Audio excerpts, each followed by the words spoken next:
الله وبركاته.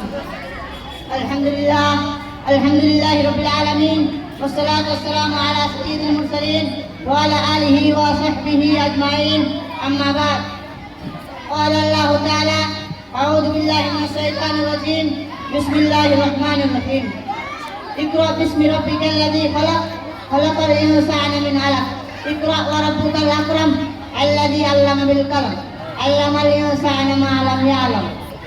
صدر محترم، मुस्फिक मुरब्बी असातिज़ा इकराम और मेरे सामने बैठे अजीज साथियों, आप हज़रात के सामने मैं एक छोटी सी तकरीर लेकर खड़ा हूँ। उस तकरीर का नाम है 15 अगस्त। आज का दिन हमारे लिए खुशी, फख्र और शुक्रगुजारी का दिन है। 15 अगस्त का सूरज सिर्फ एक तारीख नहीं बल्कि एक नहीं सुबह की अलामत है। एक ऐसी सुबह जिसने हमें गुलामी की जंजीरों से आज़ादी किया। हम सब जानते हैं कि यह आज़ादी हमें मुफ्त में नहीं मिली।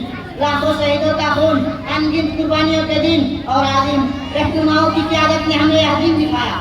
महात्मा गांधी, मौलाना आजाद, सुभाष चंद्र बोस, भगत सिंह, अशफाकुल्लाह खान, बेशुमार दूसरी मुजाहिदीन आज़ादी, यह सब हमारे हीरो हैं। हमने सिर्फ इनकी कुर्बानियों को याद रखना है बल्कि इनके क़ौमों को भारत भी बनाना है। एक ऐसी भारत जहाँ हमारा शहरी को तालीम, इंसाफ और आज़ादी हासिल हुआ। आइए हम सब आज आहद करें कि हम अपने मुल्क की खिदमत ईमानदारी, इत्तिहाद और मोहब्बत से करेंगे। हम अपने ऐसे तकरीर को ख़त्म करना चाहते हैं। और आखिर दवाना अल्हम्दुलिल्लाहि रब्बिल आलमीन। अस्सलामु अलैकुम व रहमतुल्लाहि व बरकातुहू।